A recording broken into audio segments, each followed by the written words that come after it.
What's lacking? How you doing, Em? I'm good, man. That beat never gets old. It's so hype, right? It is. I love it. It's just like dun, dun, dun, dun, dun, dun, dun, dun, dun, dun, dun, dun, dun. What's going on, everybody? Good to see everyone again. Saw a lot of you guys at the AI challenge. Welcome to Straight Outta Compin, episode number 48. Good to see you, Emily. You're looking fabulous. Your hair and lighting and makeup, all the beautiful things that make Thank you. Just a ray of sunshine for all of us. How you doing? I'm doing so good. That mic, oh man, it's still bothering you. This mic, it's like it just keeps falling. I have to talk to Bobby about this whole like setup here. He did a great job, but man, it's like it sucks. I've just been like this for. I feel like I've been like this for days, but anyhow. You're just living in that chair at this point. I have not left this chair for days, it feels like. Great to see you. And great to see all of you who are tuning in to Straight Outta Compin, episode number 48. Emily and I are going to comp houses for you live. Why is it important that we understand how to value properties? Well, guys, as wholesalers, what we do is we find opportunity. We sell potential. And what that means by selling potential is we look for opportunities in real estate that have the ability for us to force appreciation, right? And that's either through a renovation or finding a higher and better use for a specific property. Now, the reason why that's important, because as wholesalers, what we do is we sell a portion of whatever potential we can find to another investor who is then going to go vertical on that deal and make a tremendous amount of money. But we have to understand, how do they calculate ARV? So Emily, if you would, bring up the appraisal rules. Okay, guys. So these are the appraisal rules. Why is it important that we use appraisers' rules when we are trying to find ARV? Well, because who you sell your property to, the investor, the end buyer, they will be fixing and flipping that property for the most part. And it's important for us to understand how an appraiser would value that property when they do actually flip that house, because it is going to be subject to that appraisal. Now, these are the appraisal rules, guys. If you don't have a copy of these appraisal rules, I would highly suggest that you download them and print them out. Put them all over your house. Put them in your restroom. Put them in your wallet. Put them on the dashboard of your car, anywhere that you look at for an extended period of time to make these rules become a part of your DNA. I'm going to go over them with us here shortly. But again, guys, learning and understanding these appraisal rules will make you the most valuable person in a wholesale business, because it'll teach and show you exactly how to find the ARV for a deal. And whoever is asking the question there, Quentin Jivery, do I read these chats? Yes, I do. I'm reading your question right now. Let's go through these appraisal rules. So, new for 2023, guys, when we are looking at a subject house and a potential comp, we want to be using comps that are within the last 6 months, but more preferably within the last 90 days, especially in a declining market. We want to know where the market is now. So appraisers have actually been leaving subdivisions. They've been crossing over major roads. In fact, they've been going out as far as a mile to a mile and a half to find a more recent comp. So one of the most important things that we need to keep in mind when we are looking for potential comps is how new that comp is. Now, aside from that, nothing else has changed. When we are comparing houses, we want to try to compare houses that are within the same subdivision. How do we know if we're in the same subdivision? Well, we don't cross any major roads. The other thing when we're comparing a subject house and a comparable house is we can't be more than plus or minus 250 square feet in size. And we only want to be comparing houses that are of the same type. So if you have a single-story ranch, you want to compare that to another single-story ranch. If you have a two-story house, you only want to compare that to another two-story house. If you have a house in a historic district, you only want to compare that to another house in a historic district. You get what I'm saying. On top of that, guys, you want to make sure that you're comparing houses that are within the same build generation. So they need to be within plus or minus the same 10 years of construction, because we know that technology in homes changes every 10 years or so. So For instance, if I have a house built in 1950, I can pretty well assume that a house built all the way from the early parts of 1940 up until, plus or minus 10 years will be of the same build technology. We call that a build generation.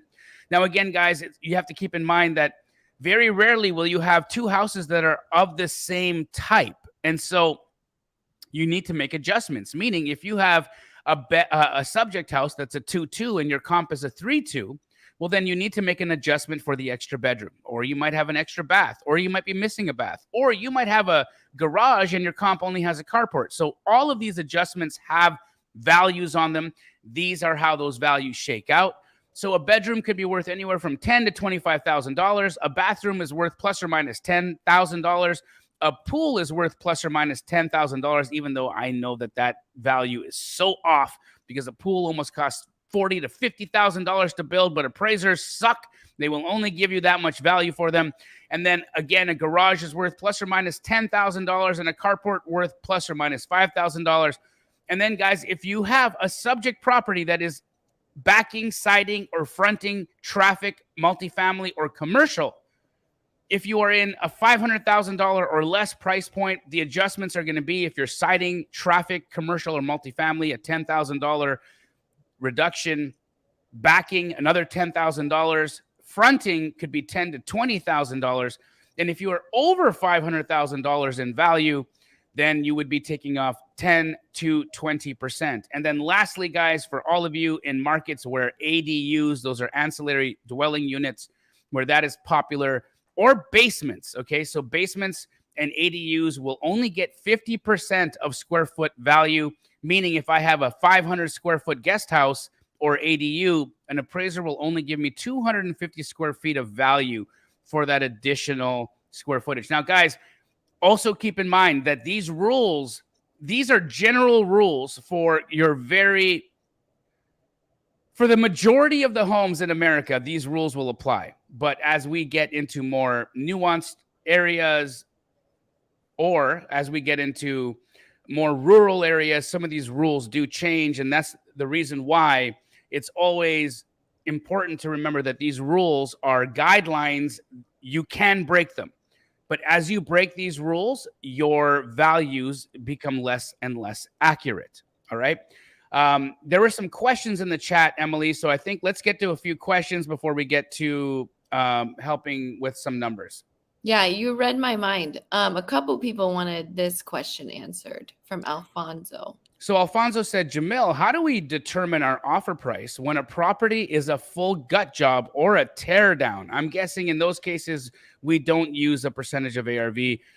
Actually, Alfonso, you still use a percentage of ARV, but a gut job and a tear down are two different things, okay? A tear down is actually land value minus the cost to demolish the property. So I would not classify a tear down and a gut job as the same thing. They're not. Okay, so if we're going to call it a tear down, then we're going to be looking at land value. And typically, land value in infill property, so that's where you actually knock a house down and then rebuild something new. Right now, with the market going where it is, infill land is worth approximately 20 to 25% of what the new construction value will be. So, for instance, if I can tear a house down and build $1 million house, okay, $1 million house, my land value will be 20% of that $1 million end product, meaning that I would be paying what? $200,000 for the lot or for the house that I would demolish. Does that make sense? Now, guys, as we get into this, we're going to have more and more examples on how to evaluate that. So we'll get further into that as we get into some addresses. Any other questions there, Emily, that we could answer real quick? Sean White is asking, houses here in Florida where the seller is wanting $150K, only giving 30% ARV. ARV is $205K. What would be good to negotiate with them if they are stuck on the price? Okay, so a seller is wanting $150,000 for a property and the ARV is 205. Well, first I'd want to know what part of Florida, because Florida is it's a big state, and it could, are we talking Jacksonville? Are we talking Tampa? Are we talking Miami? So that's also important. Which market in Florida are we discussing? And then secondly, you can't force or say any magic words to a seller that's going to make them accept your offer. It is what it is, right? The number that you're going to be presenting to a seller, this is the number that it makes sense at for the condition it's in. So I would never say that there's something that you can say to a seller that's going to make them understand, except showing them the reality, showing them the comps, and explaining how what they're asking for on a property is just not congruent with how much work the property needs. Also, days on market is a very compelling argument. When you have a house sitting on the market for months or half a year, obviously the house is overpriced. And so this is why working with real estate agents is really important, because they can explain to their sellers that, hey, we're just missing the mark on price here. We need to reduce in order for us to sell. Sean said Orlando, by the way. Oh, yeah. So Orlando is a phenomenal market. I would say in Orlando right now, you're probably for cosmetic renovation. So if a house needs a cosmetic remodel, you're probably want to be buying at around 60% of ARV for a cosmetic remodel right now in Orlando, Florida. For a full gut remodel in Orlando, you're probably looking at about 50 to 55% of ARV. Speaking of, Mark Santana asked, what is Jamil's approach to deducting for repairs? So as I just said, when you're determining or when you're discussing full gut or cosmetic, there's a different percentage of ARV, right? So how I account for repairs is by that 20% gap. So for instance, if I'm looking at a cosmetic remodel and I'm saying that for this cosmetic remodel, we want to be at about 60% of ARV. But for a full gut, we'd be at 50% of ARV. See that 10%? That's adjusting for the additional work. So it's not that I'm not accommodating for repairs. I just do it in a way that makes it easier for us to get a number fast. Okay, because what I think is more important for us when we're comping is to get a number quickly. Now, again, that number is not going to be super exact, but I can say that using my approach, it's actually been adopted by almost every successful wholesaler in the entire country. All right, there's not a single wholesaler in this country who has not been at some way, shape, or form influenced by the way I run my numbers. It's a fact. It's why I've become known as the king of comps. It's the only reason for it is because I'm right. If people were saying, hey man, I use Jamil's numbers, but they suck and I always they never work, y'all, we wouldn't have 300 of you tuning in right now. Said nobody ever. So, it is what it is, right? But as you do more reps, as you take this process more seriously, what you'll end up finding is you'll become so good. You'll become so proficient at running these numbers that they'll become instinctual to you and you'll be able to do them very quickly, which you're actually going to see me do live right now. So without further ado, Emily, give me an address. I feel like we needed a little drum roll. I got you, though. We got lots of addresses. We're going to start with Danielle. We are not doing multifamily, correct? Correct. Only single family houses, guys.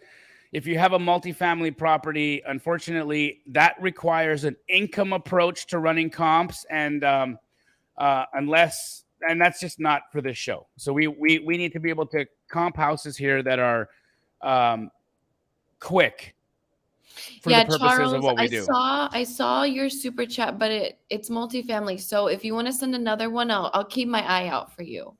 Okay, we're gonna start in Atlanta for Danielle. Okay. The address is 1502 Venetian Southwest Drive. VENE. There we go. All right, 1502 Venetian Drive, Southwest Atlanta, 2-bed, 1-bath, 1176 square footer. Built in 1938. It's a single family house. Been on the market 33 days. Only looked at 239 times. Saved 8 times. This house looks like the mouth of a meth addict. Sorry. Jamil. Sitting on a 1/4 acre lot. Was Oh that my too much? Was that God. too far? I mean, it's the truth. Jeez. 2-1, 1176, 38 build. Here, I'm gonna write this down. I know sometimes the things that come out of my mouth, I say it and then I'm like, oh, dang it. What did I say? All right, so Get out the old pen and paper. Let's go. yeah, get out the old pen and pepper. All right, I so love how you have the yellow notepad. That is so good. that's what it shows you that I'm an old fart. Yeah, it really does. All right, 2-1, 1176, 1938 build and 1/4 acre lot. All right, let's take a look. The people are loving your humor, by the way. So I don't think Well, there's any. thank you. I get so many, you know, Emily, I get so many mean Yeah. DMs. Danielle said it's definitely a full gut. Okay. This one. Definitely. All right, we had a sale back in April, so this was the height of the market at 158. So that's something to keep in mind. At the height of the market, we were at 158, but that was substantial. That was a couple hundred square feet smaller. So let's see if we can find anything else. March, we had a sale 1,400 square footer, so larger than ours at 310, which is quite a big discrepancy as well. What's this? 2-1. Ooh, 2-1, 11. And this is from November. I love this. Okay, so we have a 2-1. We're 200 square feet smaller than that. Ugh, but that price was no bueno. So let's keep looking. That's from 21.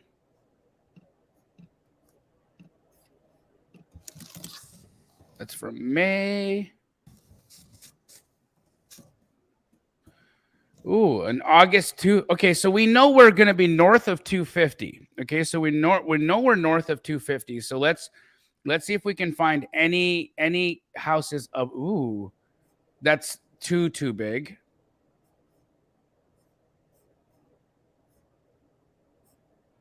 I think that's the one right there. That's from 2020. Let's keep going.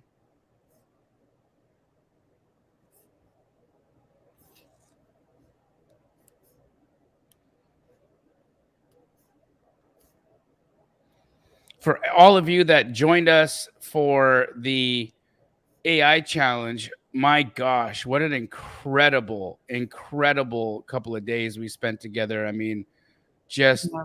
I'm in complete. I just love y'all so much. 275. We got a sale here from September at 275. Let's see if there's anything in the 300s that we can find.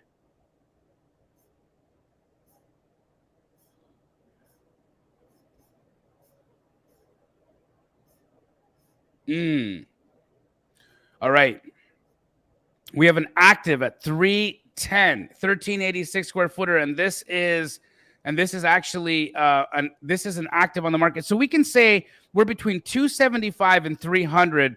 I'm going to call it at 280. Okay, so 280 ARV. If 280 is our ARV and we are in Atlanta and this is a full gut remodel, we'd say 280 times 0.45. So I would say that you need to pick this thing up at about 125. And what was the asking price on this sucker? Oh, I don't remember. Ooh, 140. Okay, so this is the other part. Okay, so this is listed at 140, been on the market 33 days. So 125 isn't going to cut it. Okay, if I'm you, I would be offering 100 on this house. 100 to 110. On we go. Hey, Joe said me and my team just got Astro Blaster. Congratulations. Let's go, Joe. baby. Okay, now we're going to New Jersey. Okay. 6-7 Mercer Street in Patterson.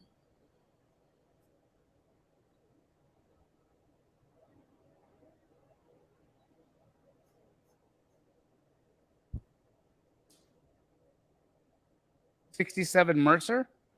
Yes. Mercer in Paterson, New Jersey. 67 Mercer Street in Paterson, New Jersey. This looks like a renovated house, Emily. 3-bed, 2-bath, 1264 square footer, fully remodeled home. Not entirely sure what you're seeing in this house. It was just bought in January of 2021 for $375,000. So not entirely sure what your play is here, but I would say, Laverne, explain. this is not a wholesale house, maybe a buy and hold, but it's worth approximately what they bought it for back in 2021. We also know, guys, that housing values have gotten back to 2021 values. So I would probably say this house is worth very close to 375. Oh, it's in Paterson. You're in Somerville. Oh, my apologies. Okay. Yeah, 67 Mercer Street, Paterson. There we go. Sorry about that. Okay, 6-bed, 3-bath. What, 250 square feet? This doesn't make any sense. Also multifamily. It's a 2-family home. It's a multifamily house here. Can't do anything without income and all the other things there. So unfortunately, we can't do this one. Oh, shoot. Okay. Moving on. Guys, single family only if you could. Okay, now to Ernesto's. Okay. 755 Northwest 44th Street.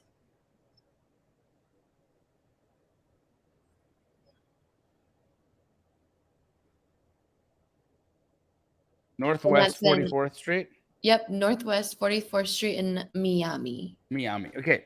755 Northwest 44th Street, Miami, Florida. 3-bed, 1-bath, 1,057 square foot house. Built in 1936. 1,057 square feet. That door looks like it's floating. Huh. The house is it needs a look at this. This is, see, I'll tell you what, this seller thinks this house is beautiful. Renovated. It would say it's a remodel. Look at the beautiful countertop we have in here, guys. We've done a great job. Look at that. No, what do you mean? I updated it. I updated the house. It's got a brand new counter. Looks like Carrera marble. This is the same countertop Jamil Damji has in his house. Not Jamil Damji has in his house. I mean, look at that. They got this this is that just is that did they put like Murphy's oil soap on that floor? Is that just wet? Oh. This is good. Oh my gosh. Sorry. I hope that's not your house. Oh goodness. Okay. Sorry, that wasn't the one. Which is the house again? Miami. 44th Street. Yeah. Okay. So let's take a look.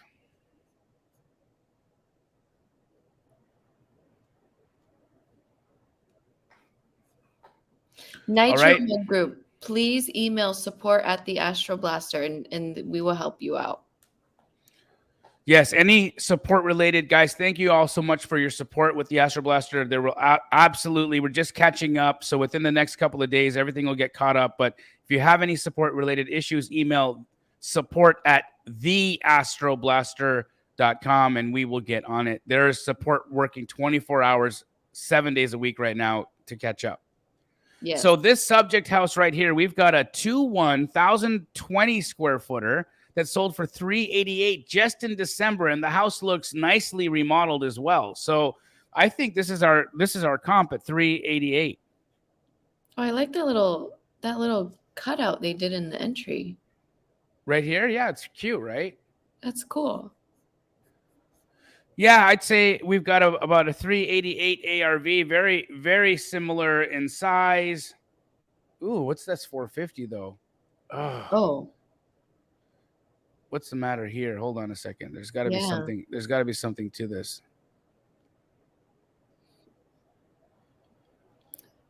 Single family. Damn. Okay. Well, this is 20 years newer, so let's look at the other comp that we had there. That's same. Yeah. So this one actually is more relevant because it was in the same build generation as ours. So 388 is still the number. The other house was 20 years newer, so it doesn't fit. Let's see if there's anything else here for us to hang on to. Not that I can see. Tommy Cash support. Yes, they will help you with technical issues. And for setup, we have an onboarding call Monday through Friday this week, every week. But you will find those scheduled times in the Facebook group at the top. And we are also going to email that out to you. So you will have assistance in onboarding as well. Here's a December 2022 sale. Ugh, I love this. And this is a full remodel too. Actually, Emily, I think this is going to be our. Let me just check the year build here. 20 years newer as well. Dang it. Okay, that's it. Yeah, this is too new. But man, you know. Yeah, I don't think we can. I don't think we can use that. I think we've got to stick with our.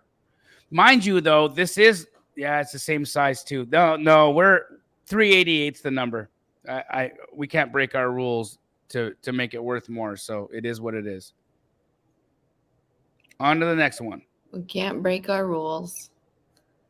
But see how that's where a wholesaler would make an error using a newer comp or using a comp that was a newer construction to justify a higher value when we had an example of one exactly like the one we have as our subject that was $40,000 less. I mean, you can't ignore that 388 sale and jump to the 440 sale just because it's a higher number, but breaks rules.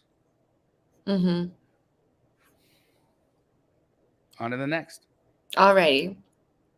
Our next address is 400 Fairfax Drive in Pensacola.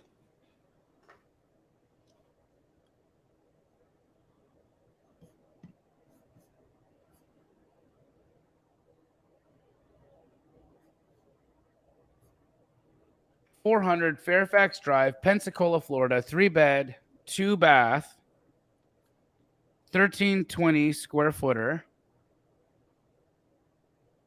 Available for $150, built in 1955. Daniela's asking, are these percentages taking the assignment fee also? You add your fee on top, right? Yes, and guys, just so you are clear, the way that I use my percentages is it allows for you to add a $10,000 to $15,000 assignment fee. So if you want your assignment fee to be greater than 10 to 15 grand, then adjust your price down. Adjust your offer down. All right, so we got a 3.2 1320 square footer here on a 0.3 acre built in 55. It looks like a nice mid-century house, needs a lot of updating. What else do we got here? Great location, blah, blah, blah. Let's see what it's worth. Ooh, look at this 202. So we have a 202 sale, but that's from 2021. Although we do know that 2021 values are pretty much where we're landing these days. So that's something to keep in mind. That's too large. Here's a 1452 square footer from August. Let's see the year build. 53. So this one's right in line for us. About 150 square feet larger from August. Okay, so we've got, let's just do the math. So we have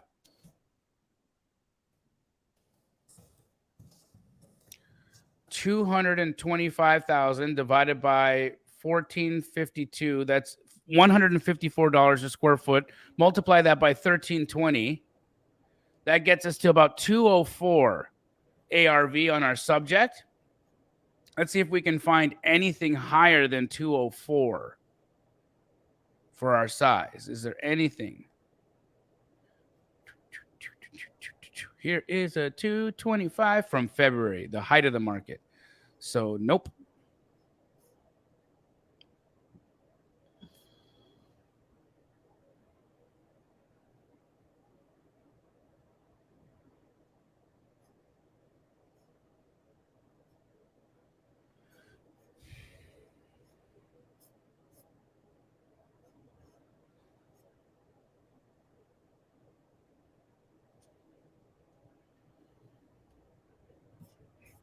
All right, guys, I think that's it. 205 ARV. 205 ARV in Pensacola, Florida on a cosmetic remodel. You want to be at about 65%. 205 times 0.65. I'd be offering them about 125 on this subject. Now, let's just double check and see what they're asking. They're asking 150. Oh. So if they're asking 150, I'd be offering them like 120. 120 because it's been on the market how long? 42 days, maybe even go a little bit lower. Go to start at 110. Start at 110 and work from there. Yeah. Yeah. That's a good one. On to the next. Guys, we have 300 people watching this across platforms. Do us a favor and hit the like button. You guys tune in every week. Why don't you help me grow the page? Come on, hit the like. What's next? Oh, Gordon, we got to answer his question. Sure. What's he asking? He said, are Privy and Zillow supposed to complement each other? I haven't subscribed to Privy yet, and I'd like to know. Thanks. I think that they're both completely different tools. So Privy is really good for helping you comp, but it also is an algorithm that helps you identify good houses that are undervalued on the market.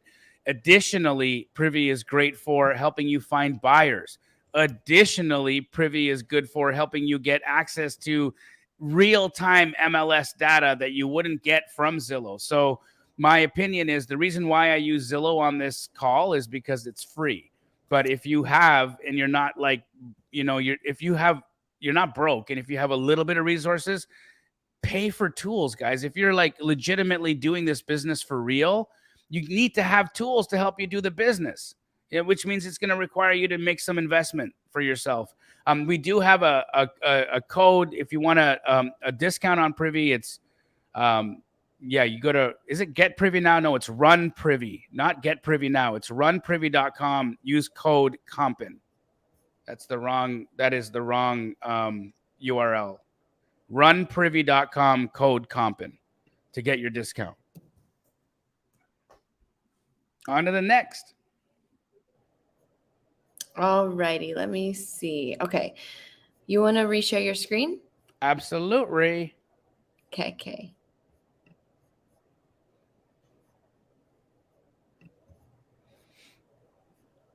All right, hit me with it. Okay, 9135 Wesley Place in Knoxville, Tennessee. Knoxville. All right. 9135 Wesley Place, Knoxville, Tennessee. Looks like an original house. Ugh. Blah, blah, blah, blah. Built in 1987. Been on the market 18 days. 3-bed, 3-bath. 2,802 square feet. Listed at $399. 18 days on market. Built in.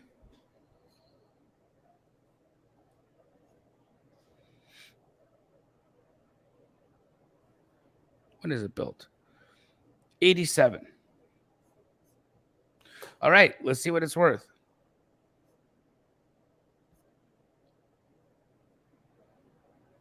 There's our subject. There's a 420. Smaller. Let's keep looking.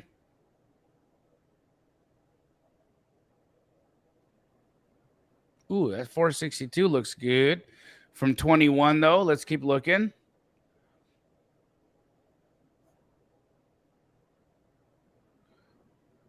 Okay, here's one from November. Nicely remodeled. Beautifully remodeled at $499. All right, so we got a smaller house. See when it's built. 04, same build generation. Actually, no, we're 1987. This is not the same build generation, so we cannot use that comp. Let's keep looking. See, guys, this is where these comp rules will, following them will save you from making a bad purchase or a bad offer and then having people laugh at you. You don't want to be laughed at. Oops.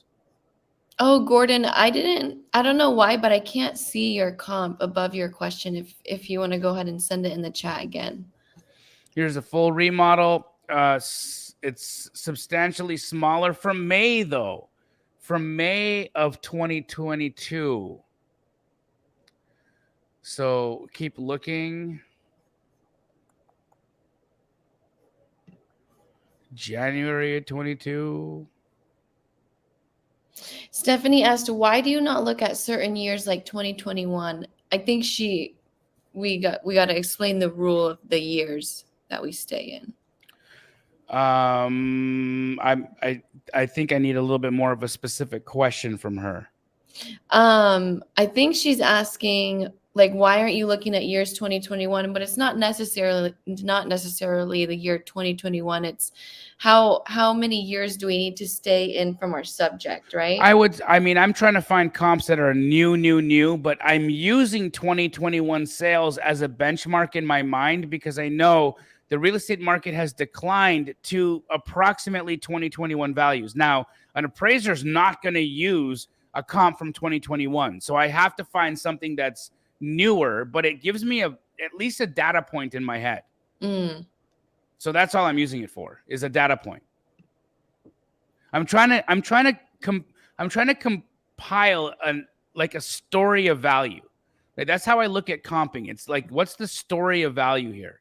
And so sometimes I have a plot point from 2021. If that's all I have to use, it's all I have to use. But again, every time we're doing this, we're trying to create a story of value. What's our story of value? Yeah, and for anybody who just got here and missed the beginning, I will drop the link to Jamil's appraisal rules that will really help you comp. So you can go ahead and click that link and give them a little download. Okay, here's one from August. Let's see the year build of this sucker. 1999. Okay, so a little bit, it's about 10 years newer than our subject, so I don't necessarily like using this one, but it is remodeled. Let's look at our subject and see, is ours a red bricker? That would be helpful if it is. So it does have red brick and does have some siding. So yes, that could be this one could be viable to use that other comp there. So that's actually a good.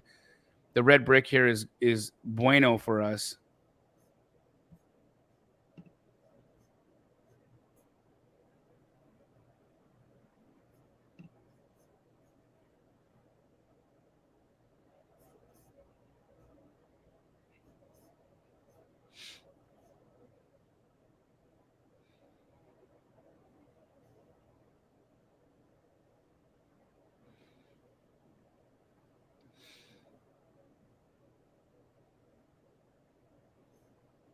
Yeesh.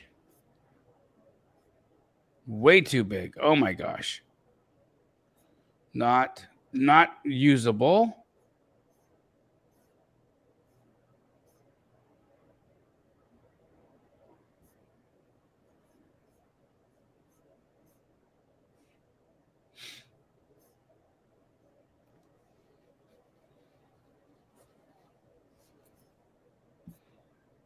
All right, just based off of what we're seeing here, guys, I'm seeing about a 500 ARV just based off of the sales we saw. Now, we're listed at $399, and I know Knoxville, Tennessee, all right? So in Knoxville, Tennessee, if we've got a 500 ARV, we want to be at about 65% of ARV, especially for this year construction. So 500 ARV times 0.65, I would be offering these guys about 330. They're asking 399. I'd be offering them 330. Gary asks, when they had a recent price reduction, is it harder to get more of a discount? No, a price reduction is it shows you have a motivated seller. Now, a really, really recent price reduction like today or yesterday, they might want to wait. They might say, okay, well, we just reduced, so let us wait. But what I like to do is wait like a week or 10 days after a price reduction and they've had no action. Then I come and hit them. Alrighty, we're going to move on to LA. Okay. 17831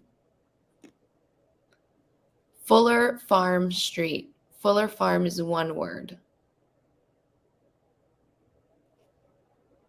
Oh, in Northridge. Okay. 17831 Fuller Farm Street, Northridge, California. We have a 3-bed, 3-bath, 1941 square foot house.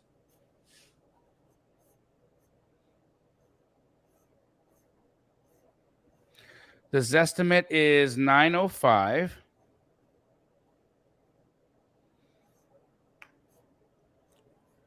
Quick comps show us possibly some 700s. Zestimate's 9. So, like, where are they getting these 9ers from? I don't see it. Also, all the comps that they're pulling are all over the place. So, not for us. This was a 1958 build house on a 1/4 acre. Okay, let's see what it is. I'm seeing a lot of questions about offering way under list price. How low would you offer under list? Again, guys, it really just depends on how long a house has been on the market for. List price is a wish price. It has no bearing in reality. Okay. So oftentimes what ends up happening is a real estate agent they'll humor a seller. Okay. Like if somebody asks me, hey, Jamil, how much is your beach house worth in Los Angeles? I'd say, well, in order for my wife to part with it, $3 million. What's it really worth? 2.5. But if in order to get my wife to agree to sell, it'd have to be 3 million. Now, so if I was going to list this house, what would I list it at? 3 million. Right? Like, why would I list it for anything less than the wish price? So guys, understand that this is how listings happen. And oftentimes another thing that listing agents do is they lie to their clients. They tell their clients they're going to be able to get them a higher number in order to win the listing. Then the house sits on the market for a few months, and then the agent comes back and says, I wonder what happened. Your house is so great. Maybe we need to reduce. It's the dog and pony show that typically happens when real estate agents lie to their clients. It happens. Your job as an investor is to have an honest conversation with the real estate agent. Now, remember, the way that we teach this is to go directly to the listing agent so that there is an incentive for the agent to get your offer accepted. How do you do that? Well, you call the listing agent and you ask if they would represent you on the offer that you want to write. Now, of course, you're going to explain to them that your number is far off from what the listing price is, but you want to know how motivated the seller is. Like, this house has been sitting on the market for almost 90 days. There's no action on it. How motivated is your seller? Are they just going to leave it at this crazy price and hope that somebody crazy comes along and gives it to them? Or do they really need to move, and are they really trying to sell? I don't want to waste your time. I don't want to waste my time. I don't want to insult the seller, but the number that you guys are asking right now doesn't trade this house. Are you interested in me giving you the number that I think will trade this house? Because I'll tell you what I can buy it for. And if you're willing to present this to the seller, I'd be happy to do a deal with you. That's the approach. All right. Hope that made sense. It did.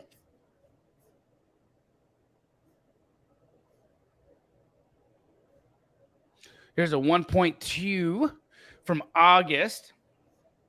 Very similar looking house, and it's close in size. So let's use it. Okay, so we got a 1.27 divided by 2161. It's 587 a square foot. Multiply that by 1941, which is our subject, gets us to an ARV of approximately 1.1, 1.12, 1.13. Now, again, this is in August, so it's fairly new. The house has been fully remodeled, so they did a beautiful job in that house. I'd live there.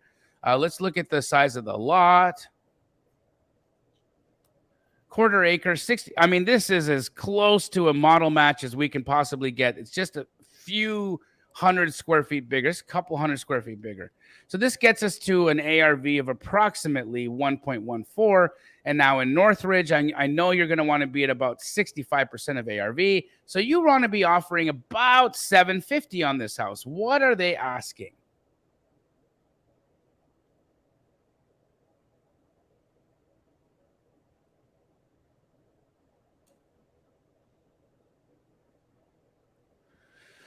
We don't know yet. Offer them between 750 to 800. 800 is on the high end, but I think you could still get away with 800 and still sell it for about $10,000 or $15,000 fee.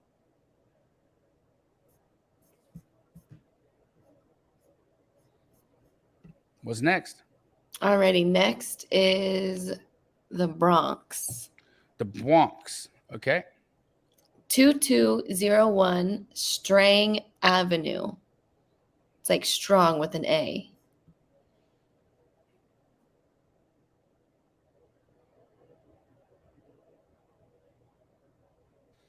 $2201 Strang Avenue. Do you know how many bed bath? I'm gonna imagine it's 3, 30, 32 square footer.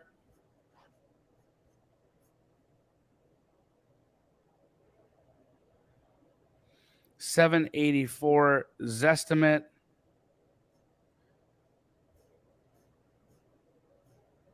Now looking at potential comps here, nothing really close enough that's of a good size. So let's keep looking. Gordon, I don't see your address. I don't know why, but I do know if you copy and paste in YouTube, sometimes it won't send it. Or like it won't actually send it. I don't know. I looked twice.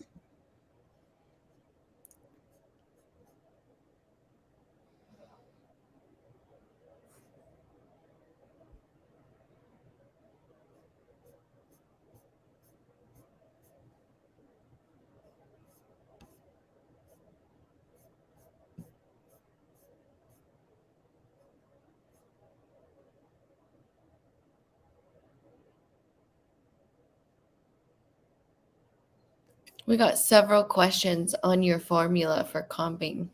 Okay, hold on. We'll get through these and then we'll get to the questions. I'm just throwing them at you tonight, huh? That's all good. So we got a 750 here, but it's from 2021. Let's keep it going. Keep it going.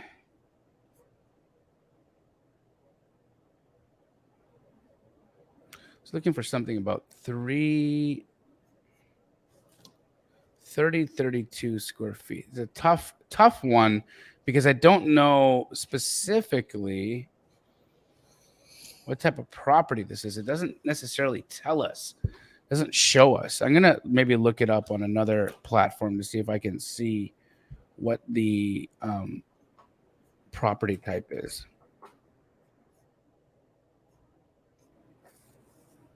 Okay.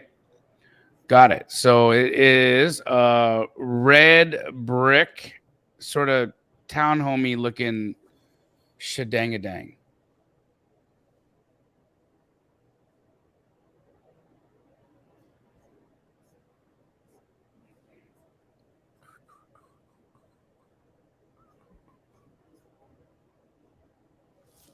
Here's an 800 sale from January of 2022. So that's just something to keep in mind. That was the height of the market.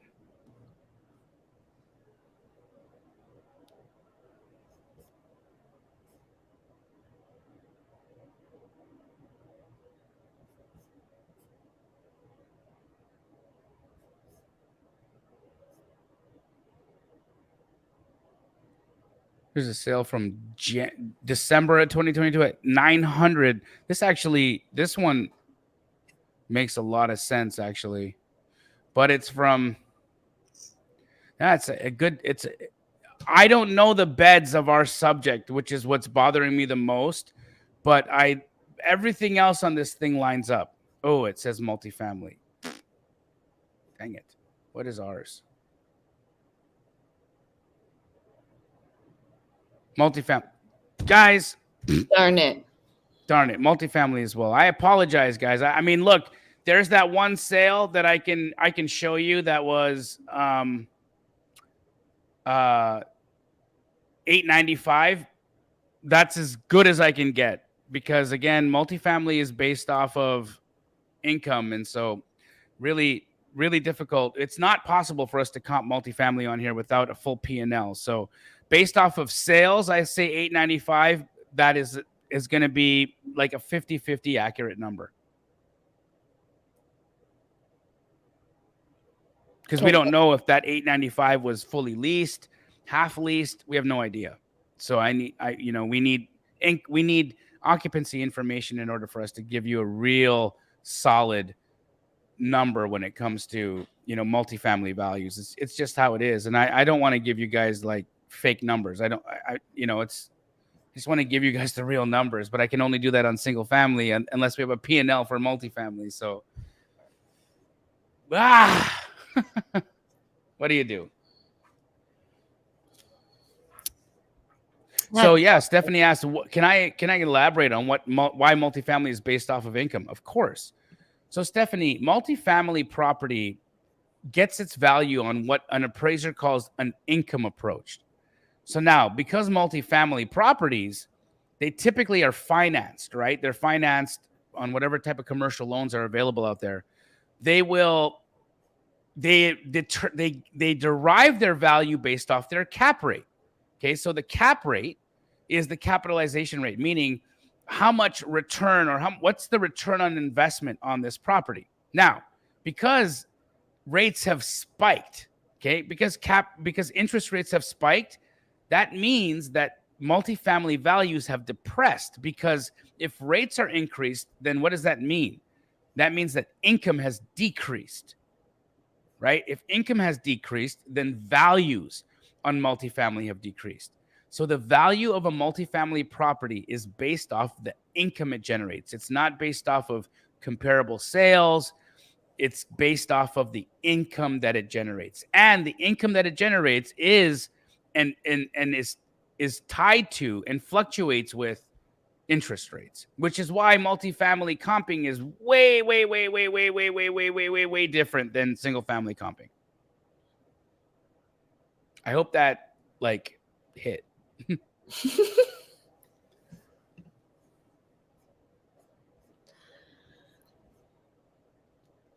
What's next?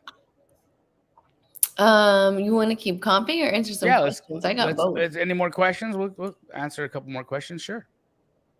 Well, we had a couple on your formula. I think how you come up with offer.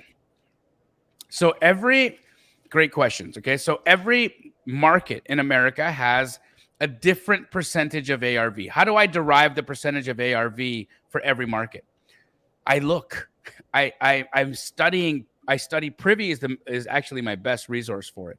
And I'll do is I'll look at what have houses that were flipped purchased for in that market.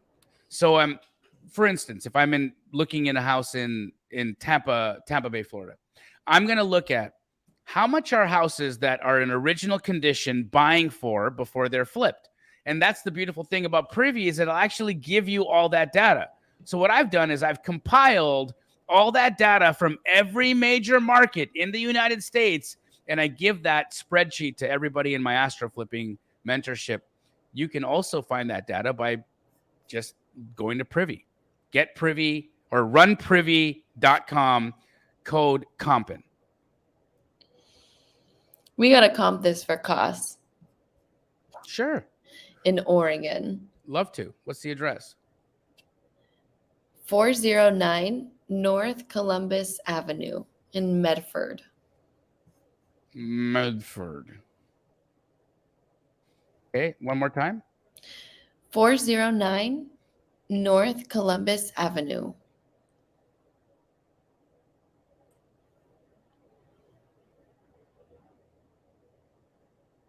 .409 North Columbus Avenue, Medford, Oregon. 3-bed, 1-bath, 775 square footer. The Zestimate on it is $212,000. Quick comps on this sucker.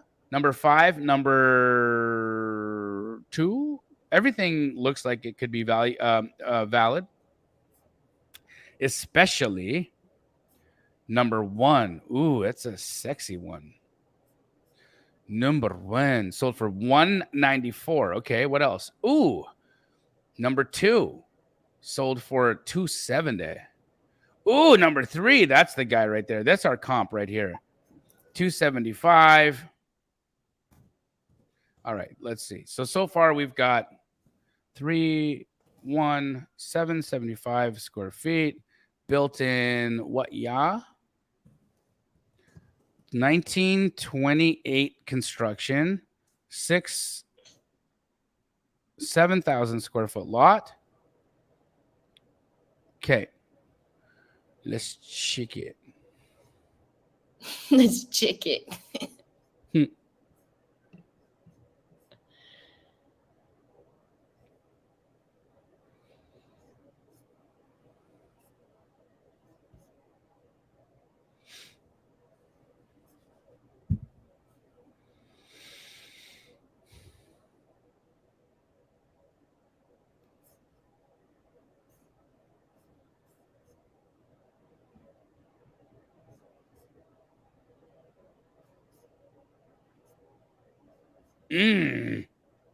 That's from, okay, so we have a 293 from 21. So let's see if we can find any 300s. Okay, ooh, that's it right there. From June. So 280 is looking delicious right now. Speaking of delicious, what are you eating for dinner tonight, Emily? Oh, we already ate. Greg, he chefed up some flautas. What's a flautas? It's like a tortilla with meat and cheese inside, and you bake it, and it gets crispy, and you put cheese and like a crema on top. That's a quesadilla. No, but it's like a rolled. Oh, okay. Okay, Yeah. got it. So it's a quesadilla, but rolled up? Sure. What are you having? I don't know yet. Oh, I'm in LA, so I think I'm going to go get some ramens. Ooh.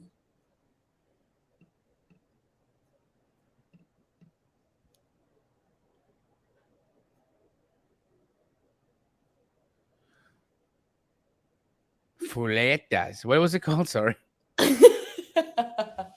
Flautas. Flautas. Some flautas. Okay, yeah, everyone's saying taquito. Yeah, kind of like a taquito. It's a taquito. Okay, man. Yeah, that's just like a quesadilla. Yeah, I don't really know the difference. Flautas. No, we subscribe to HelloFresh. It's like the best thing ever. And Greg is a little chef now. I love it. Okay. All right. Flautas. Flautas. She said it all like flautas. Hey, people are backing me up in the chat. Listen, I think you're behind here. You got to get some flautas. I'm just playing. Guys, don't get mad at me. Flautas. Oh, they said a flauta is baked and taquito is fried. Ah. Or flour versus corn tortilla. Okay, so wait, is that like a healthy taquito? Maybe. Flautas. Cecilia said flour versus corn, so okay. Taquito must be corn. I like It's flower. I prefer a flauta over a taquito then. You like flour better than I corn? love flour. Oh my gosh, I'm super flour. I think I like corn better. Really? Yeah. It's Zelda said, "Oh my god, I would love to meet you." Jamil is a hoot. Huh. Sometimes also psycho. Yes, I second that. Um, yeah, guys, I think this is 290 ARV on this guy. 290 flautas for that one. And let's see what they're asking. No. Sorry, go ahead. There's no asking price on it. I say 290 on the high. Okay, so we're in Medford, Oregon. We know that it's popping out there in Medford, Oregon. Oregon is popping as it is. So 290 times that by 0.68 because it's popping. So I offer them 200 flautas. That's your new favorite word, huh? Yes. You can't not say it like that. It's fun. Flautas. Flautas. 200 flautas. Jamil means beautiful. Did you know that? Of course. Aww. Yes, it means beautiful. Emily, that was great. Yes. Guys, appreciate every one of you guys hanging out with us and being a part of Straight Outta Compin. Y'all are, Oregon is popping. It's a very, very hot market. Lots of fix and flip activity, lots of buy and hold activity out there. I personally have never been to Oregon before, but I hear it's a pretty good place to live if you, I'm not going to say anything. So, everybody be well and join us for Wholesale Hotline tomorrow night. But Pace has Get Creative starting in about 55 minutes. So go check out Pace on Get Creative. And to everybody else, we out. Peace.